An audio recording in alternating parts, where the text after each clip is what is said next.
Hey guys, this is TJ, and you're listening to the Bamsters podcast. Remember, with great podcasts comes great entertainment. Boom, boom, boom, boom. And welcome back. You're listening to the Bamster Show once again. Currently on episode 85. 85.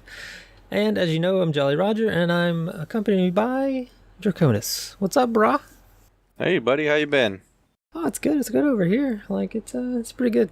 Georgia is nice right now. California's getting a little too hot. Probably could use some of that rain, and I bet Texas wouldn't mind giving us some of it. I'm surprised you went there with the whole needing rain thing right now. Just a little bit. Just a little bit. Well, hey guys, welcome back. And this week for you, we've got, we're going to go over a couple of quick newsy type topics. Then we're going to pass you off to Bamm, who's going to talk something about cars. I didn't get any notes from him, so all I saw was some kind of car talk. So strap in for that, put your seatbelt on. And then when Bamm's done blabbering about car stuff, we'll hit up with comic shop talk, where I'll come back with TJ, and we'll hit up on this month's comic-related topics. So, Jolly, what do you got for us first? Well, since a game I actually play myself officially launched finally. This is a game that's been talked about. They were going to launch in like 2000, like last year. But it got delayed, and then it got delayed, and it got delayed again, and then they put it back another couple weeks. We're going to delay it again. Ark has finally launched, apparently, a day or two ago. But get this. Like, it was like, okay, the official launch. After it got delayed another week.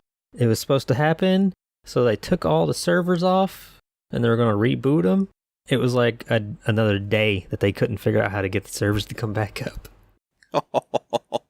I bet that made lots of people happy. It was amazing. It was absolutely amazing. I was talking to people while they were going on. I even joined a Discord. I wanted to see what kind of comments were being made. And they were not very pleasant comments, man. It's pretty good. It's a survival game. In case you don't know, survival game with dinosaurs. Essentially, that's it. Not the very... it's kind of toxic. All survival games are kind of toxic. The PvP aspect, and somewhat PvP, or PvE. But yeah, the comments they were given towards the developers, they were not nice at all. Yeah, I don't know. I have a hard time with some of these survival games. It just seems like you spend more time managing the little tickers on whether or not you're going to, die of hunger or thirst or exposure. Spend more time worrying about that stuff than actually playing the game. But yeah, you talk about the toxicity or the community. I've seen a lot of stuff where they just kind of spawn camp or camp the spawning points or set up traps for the spawning points. That's insane. You're not even giving guys a chance. Well, I kind of understand why they do that. Because, it's like you're playing on a server with 70 people on console. I think it's more, maybe 100 on PC. But you're playing on this one server. But you're not stuck there. You can actually take your stuff with you. Or you can take some stuff with you. You can upload it in like this little thing. It's like an Ark supply drop type deal thing going on. And you can actually transfer servers. So you can be a complete nice guy to the people on your server. And then you can switch servers and be a complete douchebag. And your server may never know about it. But yeah, that's kind of why they camp those spawn points like that. Just to prevent the people from crossing over and taking their stuff. Well, I saw something, I guess it was part of their promotion for the release this week, where they teamed up with a studio called Pixomondo, which I guess has also worked on Game of Thrones and Furious 7, but they created some kind of, it almost looks like this is leading into some type of online web show for Ark Survival, or at least that seemed to be what it was kind of hinting at the possibility. But it was just a brief teaser trailer, and it was, some woman riding a dinosaur, camping the spawn point and taking a guy out as soon as he washes up on the beach. Yeah, I saw that, and quite honestly, I get it would bring some eyes to the game. It would be horrible if they do that. That's, I don't think, it looked real low budget. Don't get me wrong. Like, I saw that. I saw a little 15-second teaser trailer. I'm hoping that that's all they had. It's not, but I'm hoping that's all they had. I've played this game a good come bit. on. It couldn't be any worse than anything on Sci-Fi, right? True enough. There's no sharks and no tornadoes, so that's one thing it's got going for it. But this is a game that could definitely use money put actually into the game. Like, it's an early access, or it was an early access game for a year, at least a couple years. But, like, it's optimized. Not that great. Like, it's not that great at all. Servers are awful. Like, absolutely awful. I'm just thinking money that they may have put into a web series could have probably, could have went for maybe some more servers, because can't have enough servers. Well, I mean, this is a company who just, like, deleted 200 and something servers. Oh, jeez. Like, I saw that article you posted up, or like you sent me a link to. It definitely said something along the lines of they said they were going to wipe servers, and then they reversed the decision saying they weren't going to wipe servers. They actually did wipe servers. They wiped like 200 servers. Well, I mean, that's just like when you play survival and you die, you start with nothing. I honestly, though, I don't know why people would be so upset about that, only because it seems like a lot of early access, well, at least several of the ones I've seen, that is kind of typically what happens when they go live. They wipe the stuff that had come before. I know not all of them do that, but especially in a competitive environment, a lot of times I see that happen. When it goes live or actually releases, they wipe and everybody starts fresh. Oh, I get that, but they didn't wipe all the servers. It was just, they actually split servers off. You have servers that were up before the launch, are called legacy servers, and the ones up after launch are official. They can't go between each other. But they actually didn't wipe all of the old servers, only 200 and something. And I want to say they added like 30 or something like that. They added not very many at all. It's pretty bad. Like, if one thing this particular company should do, like, they should figure out how their money should, like, where it should be spent a little better, I do believe. Not that good. They're still in the early access phase on that, it seems. Well, and in the vein of companies spending money and improving things, the other one, and this news topic is special for Bamm, I'm sure he's going to enjoy. There's a guy by the name of Cody, I think it's called Cody Brocious.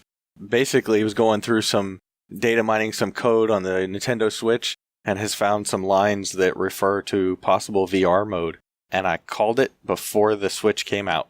You know, with the HDMI port out from the console dock. I was saying back then, the possibility existed. I would love to see it with that. You've got your own portable VR system. That would be amazing. So, you know, you play VR Mario or Zelda. Track, I don't want to break it to you, but it's called a cell phone. Gear VR, it's a portable VR device. Yeah, see, that's the thing. If a cell phone can do it, and the Switch is more powerful than a cell phone, there should be no reason it can't handle that capability. No, I'm not saying, like, yeah, definitely. Like, I mean, you didn't really exactly go out on a very thin limb when you said, oh, they'll have VR. Like, kind of everything's going with the VR right now. Or at least saying there's a possibility. Yeah, I'm waiting to see what kind of cool, headset and gloves or whatever they're going to come out with for your hands.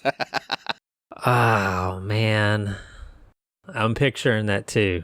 The old Nintendo glove, you remember that? Yeah, they're going to give you some big white gloves like Mario. I know it. It's going to happen. Now all we need to do is get Bamm to get a Switch and put those gloves on. Bamm with some big white gloves would be more like the Michelin Man, I do believe. Well, that's probably better than where I almost thought you were going to go. Well, where were you thinking I was going to go, brah? What's going on? Dr. Bamm with the snap-on gloves. Bend over. No. I was definitely going with the Mario with the Nintendo theme there, and like the goofy character, or Dr. Mario. Yeah, Dr. Mario. I can see that. Ah, even better. Nice. He's more of a Bowser, though, I do believe. Yeah, especially when it comes to the Switch. Yeah, a little grumpy on the Switch. I think I know what it is. Switch envy? No, I think he's just like, Switch is a trigger word for him. Like, when you grab like a little branch, and like when you're younger, I don't know about over in California, like you got your safe spaces, but when I was younger, like if you did something wrong when you were little, like the parent or grandparent go outside, get like a little limb, and it was known as a switch. Maybe Bamm just got in trouble a lot when he was younger. I could easily see that. So Mother Bamm was like, "Go get the switch, Bamm," and it's just like he's having flashbacks every time he hears the word. I just love that he's going to be editing this block, and we've probably said switch 24 times. Well, I mean, we could switch topics if you want. Nice. Well, I guess on that note, we'll switch it over to Bamm and his car talk. So stay tuned, guys. If you like painting your house grey, you must listen to Bamm in this episode. G has peer pressured me into discussing this matter with all your beautiful faces. Cars, effectively. Since I'm a bit of a car nut and I know one or two things about a bolt here and a bolt there and a filter here, whatever have you, G wants me to discuss the topic of motor vehicles. Now, I'm a great fan of motor vehicles. I'm also a great fan of the electric type cars. You know, the Teslas and the old Fiskars and whatever have you. But I do have a different opinion on these vehicles compared to everything else. Now, when it comes to vehicles, the ones I own. Alright, Peugeot 307. Yes, I bought that 307 off my friend. It's a great little car. Love it to pieces. That's the wife's car. And I own, it's black, obviously. Go check the videos below. You'll see me fettling and repairing it to great success. Also own a Subaru STI. Now, if you look in the description below, thank you G for putting these links in there. You'll see me rebuilding the engine. Yes, the car has been fettled with. Yes, it's doing a little bit more than standard. Not much more, just a little bit. Enough to get me in trouble, but not enough to get me out of it. You know, that sort of thing. And yeah, I do one of those things with cars and whatever have you. And electric cars, well, not my thing, sadly. I know in Norway they do like a environmental sort of scheme and whatever have you, and I do think that's the right sort of way to go about it. But when it comes to electric cars as a whole, with this Tesla stuff and whatever have you, I don't think it's the right way, because everyone, you know, plugs it into the wall socket. Oh, zero emissions, zero emissions. I don't think so. I really don't think so. Where does the energy for that come from? Not the solar farms. The solar farms provide very little to the main power grid of the UK. Now in America, I don't know what it supplies. In the European countries, I don't know what it supplies. But in the UK, it doesn't supply the vast majority of it all. Now, it comes in the UK from nuclear, coal, oil, gas, all that stuff. So essentially, you're just shifting your carbon footprint from petroleum and diesel and natural gas to the power stations. So that's where my argument lies. You're just shifting your carbon footprint from one resource to the next. And to be brutally honest, it might be cheaper, hey? This is the pro of it. It's probably cheaper. You know, it makes more financial sense to buy an electric car nowadays because of these, you know, cheapness of mobility and whatever have you. But then the range is cack. Absolutely cack. Now, I have to drive about 400 miles every so often from Newcastle. If I got myself an electric car, I would not be making it there and back within that week. Let me tell you, it's a long old slog. It's a long old slog. So that's basically where I stand with it. Electric cars are good looking for once, thanks to Tesla for making an electric car look like a car, not like some futuristic hatchback that's had a foot kicked up its ass. Don't know why Honda brought that car out. That's a horrible looking car. No, yeah, basically it's just that. I do think the way to go initially when it comes to electric cars is a diesel generator set, similar to what they use on trains, where you have a small tank of fuel that powers a generator, and that generator provides you electrical power to a battery set, and then you take the power from the generator set as well once the batteries are charged. That way, once the generator runs out, you've still got the battery powers. Yes, I know the three weirdos from Top Gear did it with their Eagle Eye Hammer Thrust, or Thrust Eye Hammer Eagle, or Hammer Eye Thrust Eagle, whatever have you. And that was a bloody good idea. But as James May said, it came from trains. Now, trains have been doing it for ages. Do you know why? Because it's economical and they can get vast amounts of power out of the electrical motors. So why don't we just do that instead of the stupid hybrid stuff? You know, where they provide power to the wheels and then power to the battery pack, and then the electrical motor will take over when it's low speeds, and the petrol motor will take over on high speeds. I say bullshit to that. Why don't you just have a little generator, i.e. petrol or diesel or whatever generators that you want, in the back of a car, lightweight engine, providing power to the electrical motors. And maybe if you want to have a battery pack, cool beans, Batman, have a battery pack. But honestly, I don't see why they have done that already. Well, they haven't done it, rather. So yeah, that's essentially what I've been told to talk to you guys about. If you haven't got the grasp of it already, G's thrown me into the mix of, fossil fuel driven vehicles as to green vehicles, and my instant rebuttal to that was the green vehicles are not green unless you've taken all the car's power, or battery power rather, from a wind turbine directly. That vehicle is not green because you're just shifting your carbon footprint from one to the next. Many people have made this argument before. It's more environmentally friendly to run an old carbureted, Humvee that spews out all sorts of noxious, horrible gases and spits diesel and bleeds oil and dies on the road on fire for its entire lifespan, rather than have one of those electric cars because of the batteries. Basically, the batteries got to get mined in Canada, shipped to Japan, get the old batteries made, then shipped back to this, and by the time the car gets there, the carbon footprint for making that bloody car is already massive. But then the resources required to dispose of those batteries will cause more harm to the environment.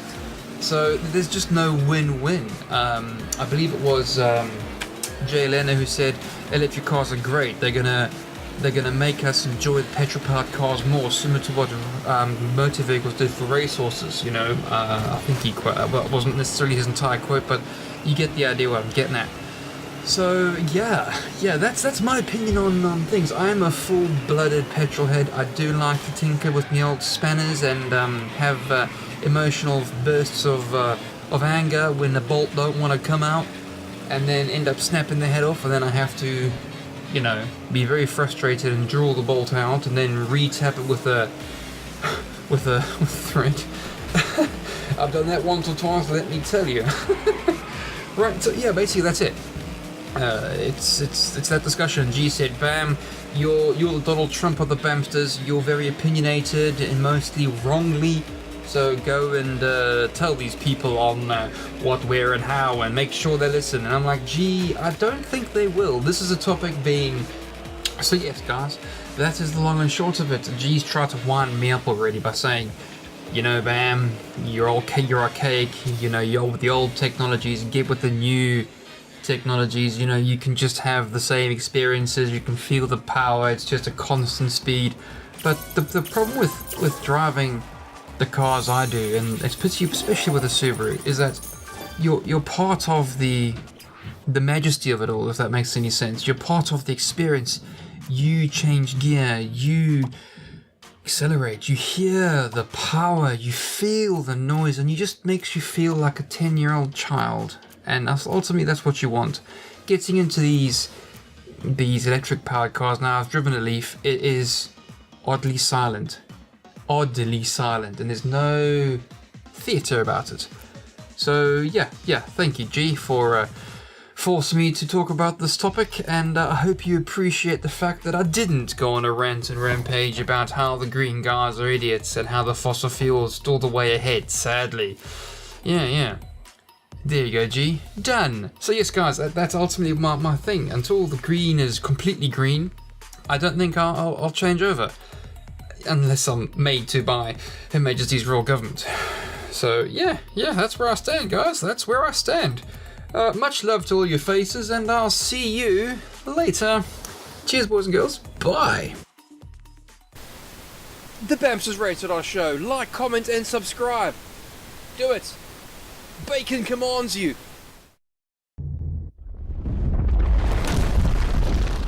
Alright guys, welcome back. I hope Bamm did not put you to sleep with his talk about car stuff. But welcome to our monthly comic shop talk. We are back, and I am here with TJ. What's going on, guys? Thanks for coming back. So we've got a kind of a random list of topics here we're going to run through this week. But I thought I'd start it off with Gotham, the TV show, Batman's new S&M look.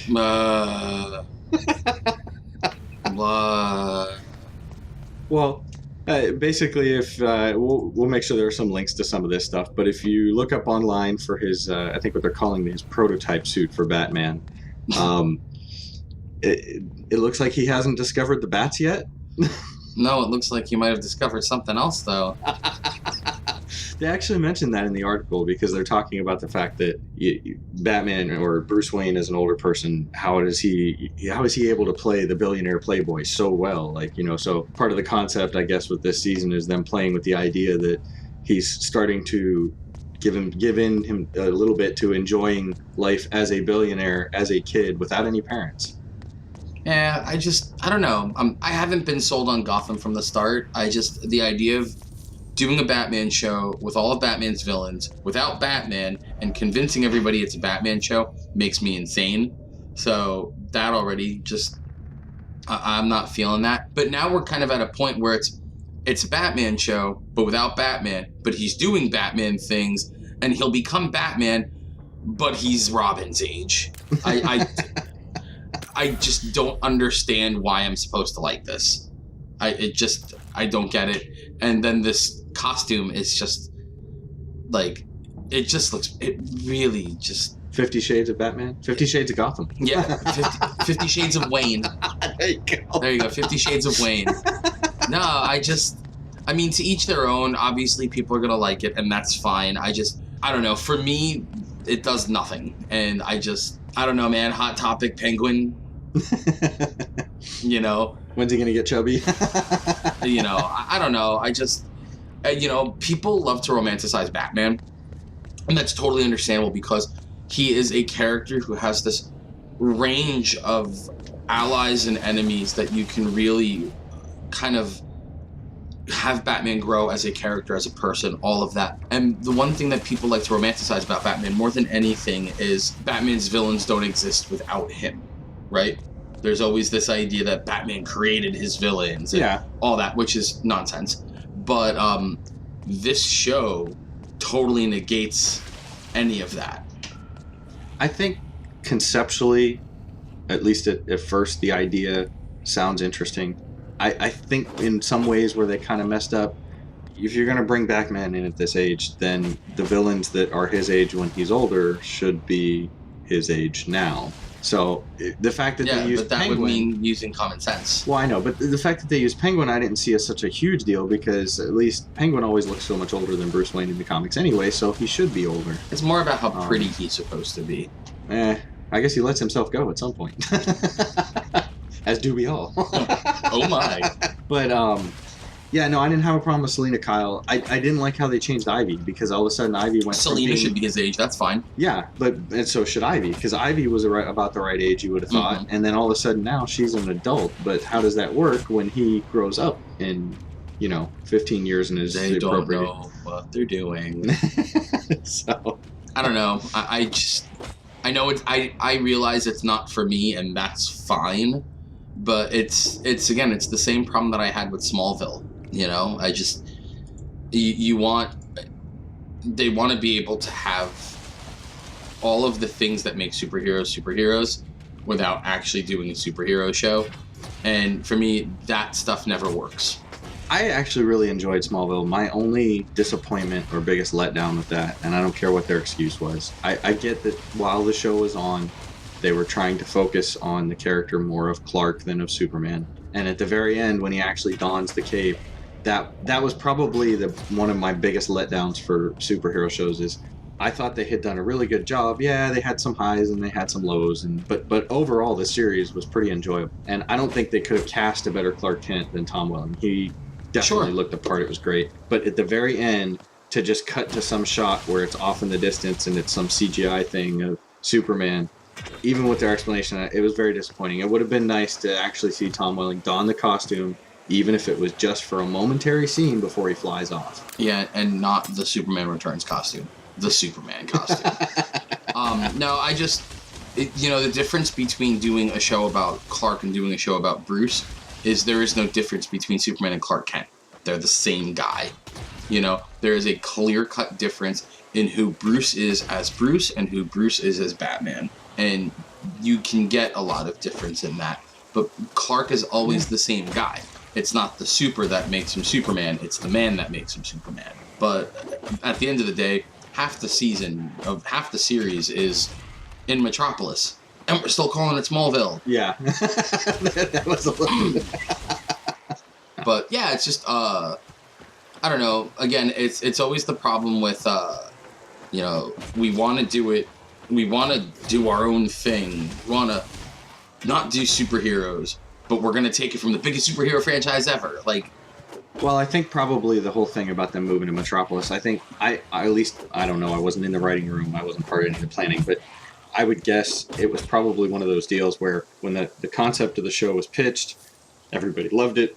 It was great. They thought it might go for, let's say, 5 seasons, and it was a victim of its own success in such a way that the kids had gotten too old for them to be playing high school kids, so they moved them to Metropolis and to things that were going on there. And now the problem with that, you're right, its show is called Smallville. It probably should have ended when they left, and then maybe they did a new show or something like that, where maybe they did have Superman involved a little bit more than they would have in the Smallville show.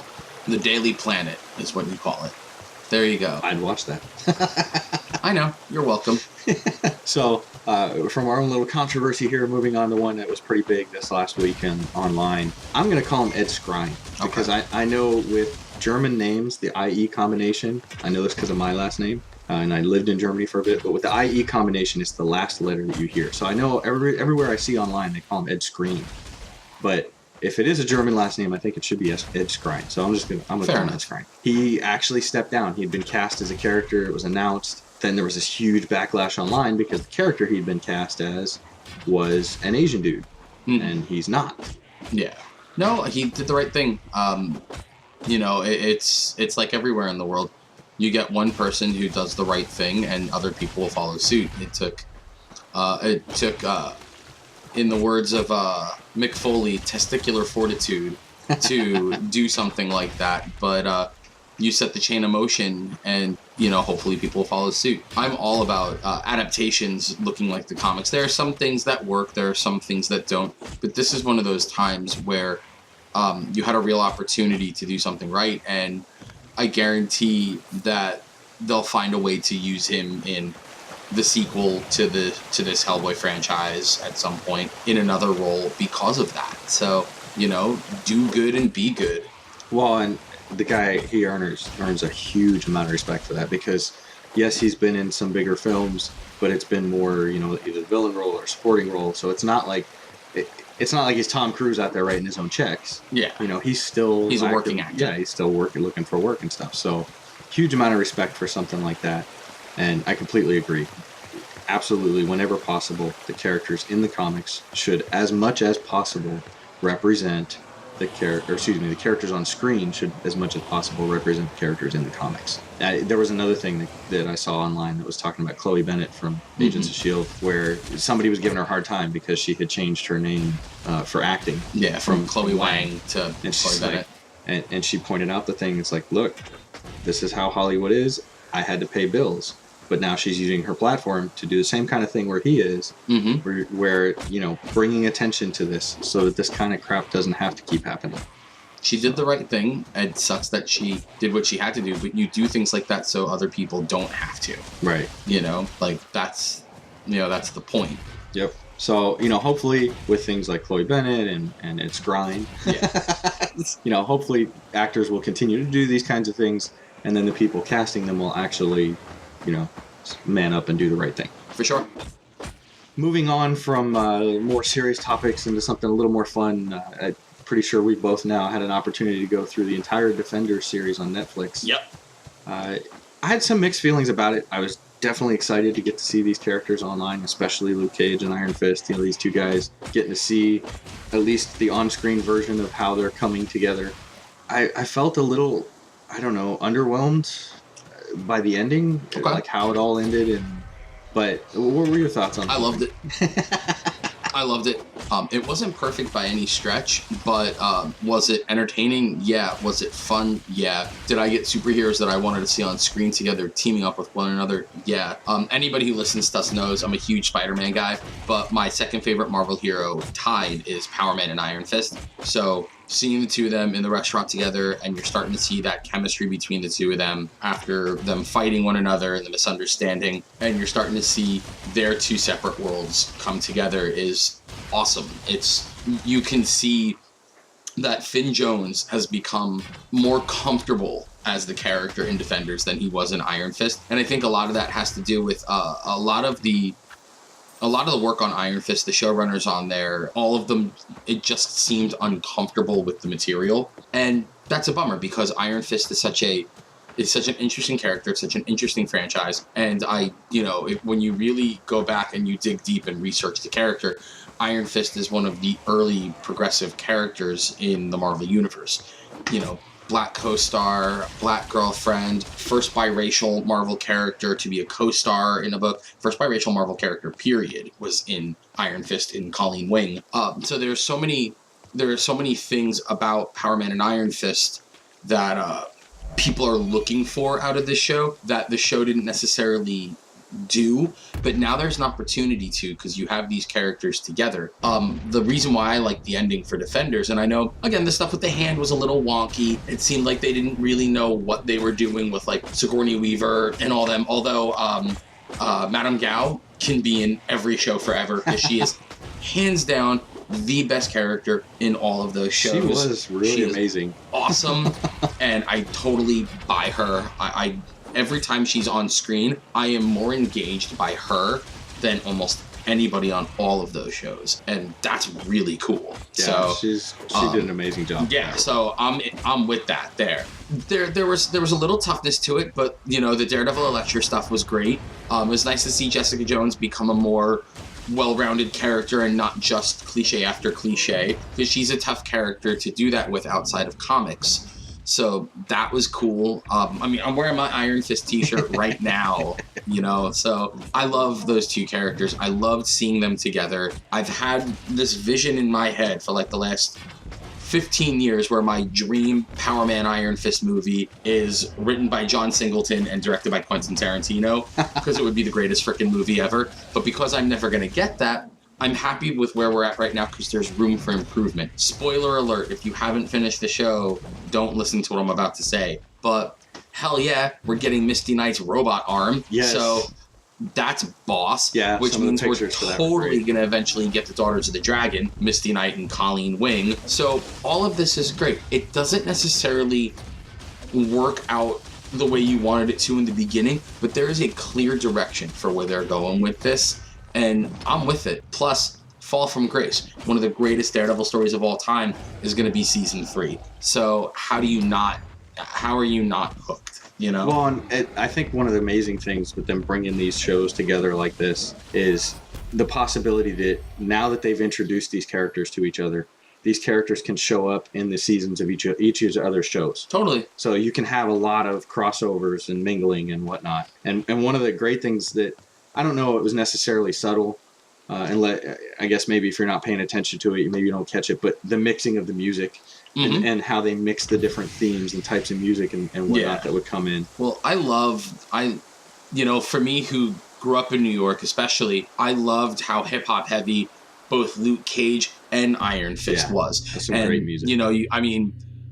Any kid in the 90s in New York City who grew up reading comic books grew up listening to the Wu-Tang Clan. So having Method Man do his freestyle on Luke Cage and having the RZA direct an episode of Iron Fist, like, for me, that's really cool. So I love seeing those worlds come together, considering how heavy they all reference the Marvel Universe. I mean, I think in one of the last episodes of Defenders, they have Protect Your Neck by Wu-Tang playing, and it's ODB's lyric where he references Spider-Man. So that, again, it's really cool because for me, I've always believed that there's a really close line with comic books and hip hop and how they influence one another. So having that in there makes it quintessentially New York as well. So, like, for me, that's born and raised New Yorker seal of approval right there. But it's, Daredevil has, this really great traditional kind of darker sounding superhero stuff, and there's a lot of tension in the music from Jessica Jones. And then, it's very beat driven, like very, beat heavy with both Luke Cage and Iron Fist. And then when you see all that coming together, or rather when you hear all that coming together, and it doesn't feel forced, everything flows really nicely. Again, it's why music is so important, obviously. And it's the thing that I really loved is seeing Daredevil in costume fighting alongside them, because now you can look at those three when you see Daredevil and you really can believe, not just because they're telling you, but you can believe that the Avengers are in that world and that Spider-Man is in that world. And you know, you're not necessarily going to see Cap helping them out, but I buy in a heartbeat that Spidey's going to help them out if something went down. So I love that now this world has become not just larger, but it's become smaller. Well, and one of the things that I took away from it, it was, well, sidebar on that, Jessica Jones' reaction to his costume was hilarious. You know, oh, there it is again. It was amazing. So you get this mix of characters, some who will wear a costume, some who won't, for whatever reason, you know, either protecting an identity or not caring about that. But then the cool thing, I saw a rumor online where they were theorizing that in the next season of Daredevil, we might actually get Iron Fist wearing the Daredevil suit for a short period of time. Well, Finn Jones is convinced, I read an interview with him, he's convinced that he's going to wear it in season 2. So, okay, because I'm thinking that would be an amazing thing to get to see that. And then maybe it's what inspires him to finally put together his own costume. You know, if you want, Iron Fist was clearly the weakest of the 4 shows. Right. But it doesn't mean that it's bad. It just means there's room for improvement. You know, you kind of have to look at all this a little bit more positively than you usually would. And a big part of the improvement gets to be that it's not just Danny telling everybody that he's Iron Fist. Now you get to see him be Iron Fist. And there is an importance to the colors. There's an importance to the mask. It's the visual. There's been very little change in Iron Fist's costume over the last 40 years. It's almost always, you know, the Dragon of Shola tattoo on him, or when they cover the tattoo, it's on the costume immediately. The mask, that yellow and black and all that, whether Danny wore the red and yellow costume or the white and yellow costume, of course, the classic green and yellow costume, that mask is always there. And they hinted at that in season 1 too. And to not have that, you take away a really cool, important visual, and that's something you don't want to lose. Well, and it's kind of funny, you're talking about him, you know, telling folks about being Iron Fist, and I love the point out too of Colleen, like, oh, he'll tell anybody that'll listen. Yeah. But you know, that's one of the things that I like is, and again, when you get to the layering of who these characters are, because nothing is done just to do it. How much of that is Danny convincing himself? Good you point. know. And that's something you have to think about, is because Danny failed at the one thing he was supposed to do with this great responsibility that he had. So now is he telling everybody, I'm the immortal Iron Fist, because he wants them to know, or because he has to remind himself? You know? And these are things where when you understand the layering of characterization, that you get to open up in later seasons or later guest appearances. And you know, it's what makes the Marvel Universe so special in the comics. And now people who are experiencing these characters for the first time on screen, because maybe they've never read the comics before, then they get to see that. You know, at the end of the day, and this is what makes Danny such a great character. Danny Rand is a guy who thinks with his heart, but Danny Rand's a meathead, and Danny's always been a meathead in the comics, and it's why his friendship with Luke Cage balances him. You know, Luke, you know, he's savvy, he's wise to what's really going on in the world. He's a guy who's, you know, been around the block 3 times, and he knows what to expect out of it. But Danny softens him as a person too. So, you know, he sees that Danny has all this money, and what does he do? He gives, and he gives, and he gives. And it just, when you can let those characters kind of gestate to the point where they really get to blossom and become who you know them to be. When you got to see a little bit of that in the show too. The moment that Danny and Luke are laughing together at the table in the Chinese restaurant, where you're finally starting to see the first glimpses of, oh yeah, those guys are going to be best friends. Well, not even just that though, but what I was getting at with what you're talking about was, you know, how Luke is kind of giving him a little bit of a hard time. Like, you know, you have all this money, what are you doing with it? Mm-hmm. And what did I say in one of the previous episodes on Comic Shop Talk is Danny Rand is a character in the Marvel Cinematic Universe specifically that you can explore financial and racial privilege with that you can't do with Tony Stark. You cannot do that with Tony Stark because of how cinematically big that character is. You don't get to deconstruct a character like that, but you do get to deconstruct a character like that with a similar character. And that's where you get to use Danny Rand. You look at everybody that Danny keeps around him, nobody looks like him. Nobody is a white male character outside of recently with Matt Murdock. But what has Matt Murdock always been? Matt's a product of the streets. Matt's the son of a boxer. He's blue collar who became white collar, who still doesn't know how to be white collar, because he's always going to be, Irish kid from an Irish neighborhood, son of a boxer, all that, because that's Matt Murdock. But Danny is influenced by all these people around him now, and he's seeing that there's more to there's more to the world than just what he learned in Kunlun, and there's more to the world than what the business world, the world of financial privilege expects him to be. Because Danny's not good at either of the two. Danny sucks at both, and that's the point. Now he's got, people like Claire, and he's got Colleen, and he's got Luke Cage, and then he's going to have Misty Knight with it, and then he's going to see, not to pull from another masked Marvel hero, but he's going to see what you do with power and responsibility by the influence of Daredevil. Matt has an ability, and he has to do what he has to do. He has to do the right thing. And Danny's going to start seeing he can do the right thing through more than just fighting. And that's where the influence of Luke comes in. Well, so it makes the character so perfectly rounded. You said that, and it reminded me of one thing that I thought was a missed opportunity in the end of this series. And that's when, minor spoiler alert, but that's when they're down in the underground, and Daredevil pulls Danny aside, whispers to him, and then later you find out what he says. Yeah. And to me, it was such, yes, it would have been a little cheesy, but it was such a missed opportunity. Instead of protect my city, they're the defenders. He should have said defend my city.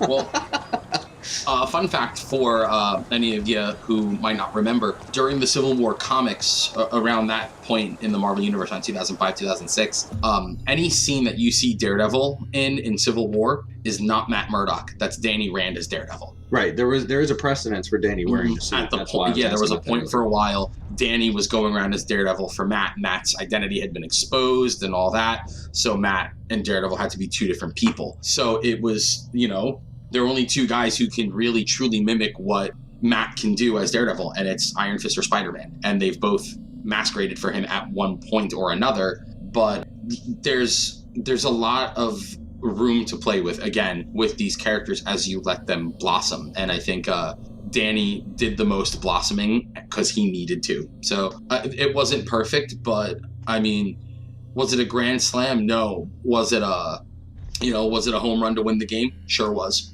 So I'm with it.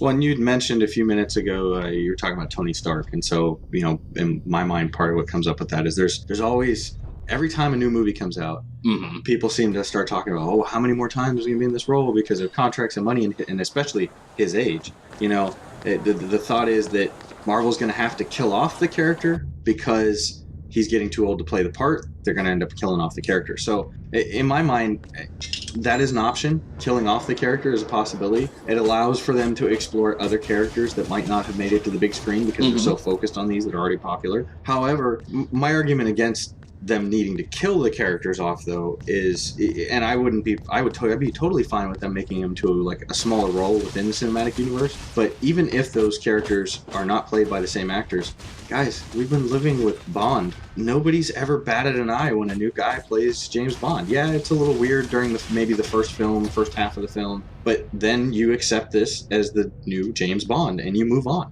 Yeah. Also, seriously, how young did Michael Douglas look in Ant-Man? Really? I'm sure that was a lot of money on that CGI, though. I'm sure it was too, but man, Disney money is better than any money. No, it really is one of those things where characters come and characters go.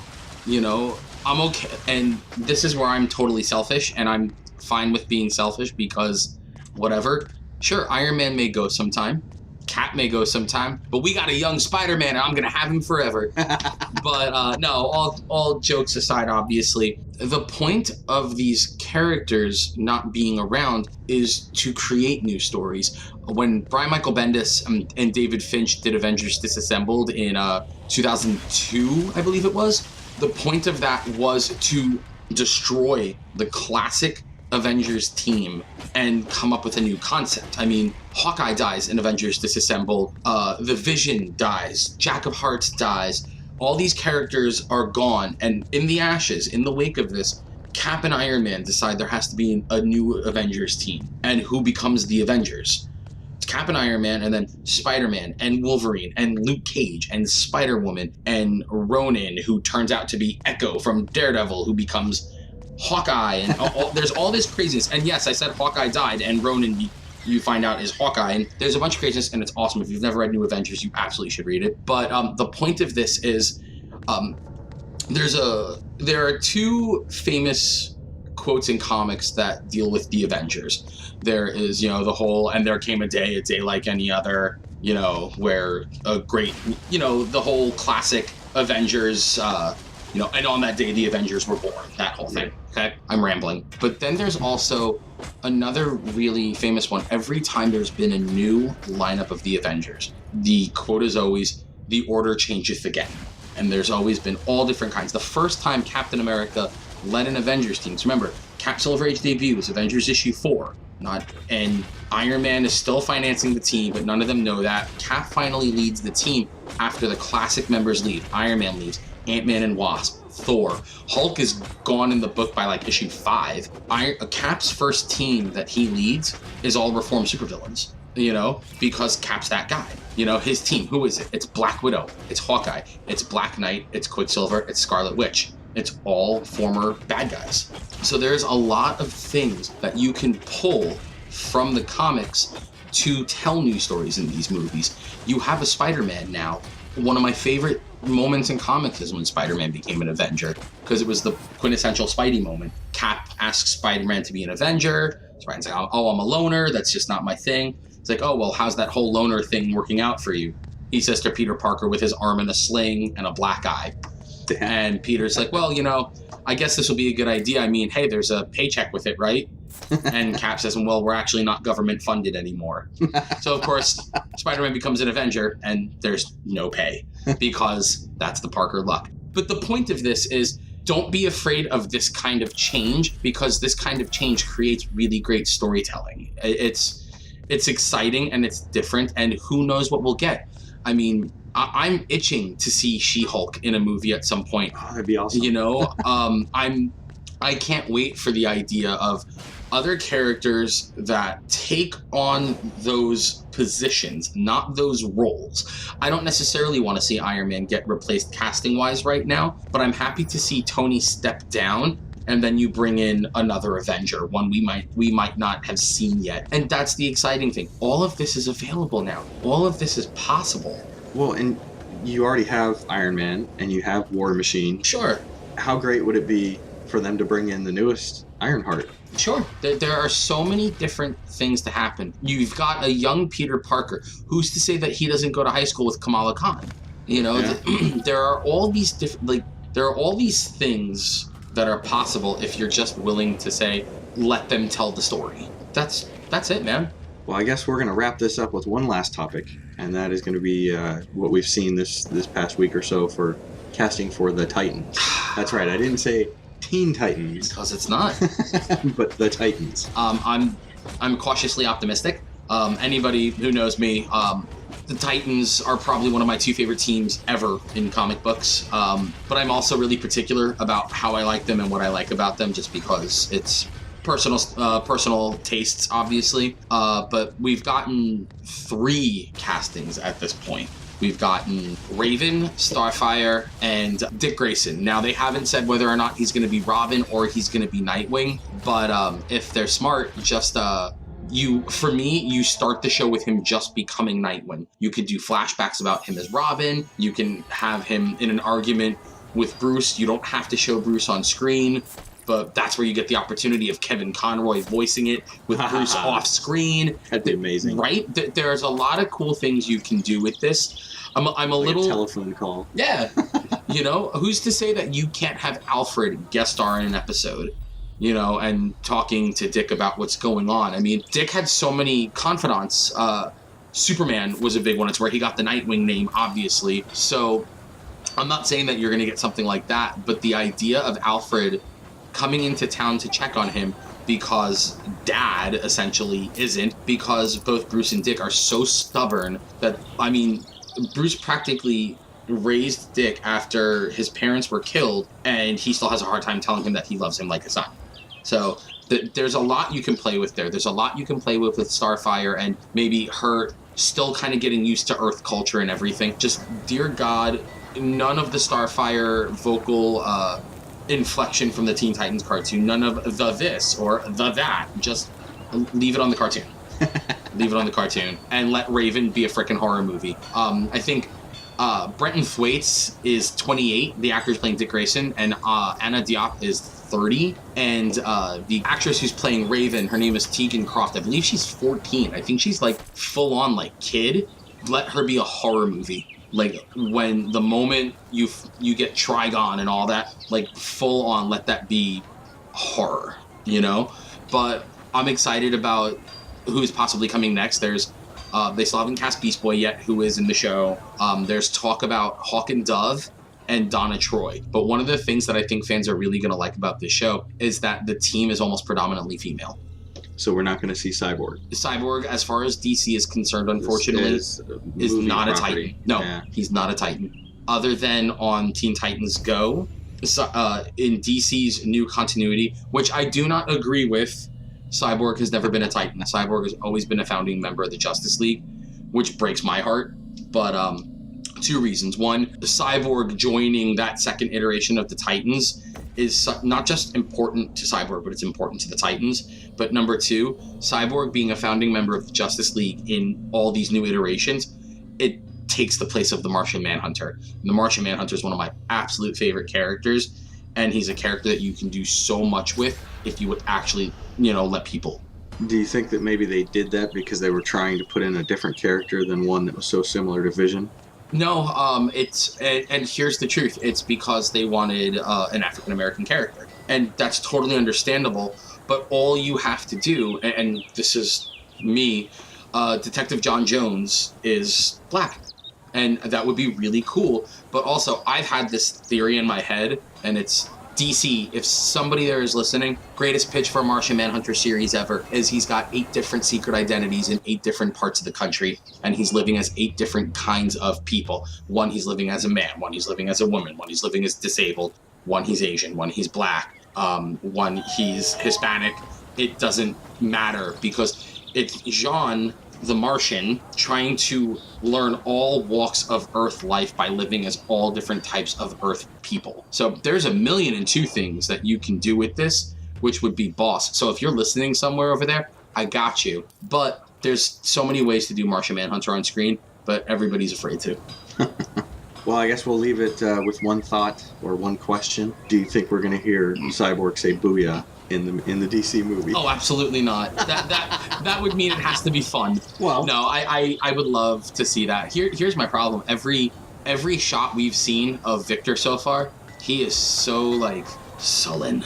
Well, we haven't seen that many shots of him, but they're again, so sullen. I know, but that's been so much of what's been the DC cinematic universe. So exactly, give me that breath of fresh air. Give me a little booyah. Well, we might. I'm not asking for grandma money here, and any of y'all who watch Teen Titans Go know what I'm referencing.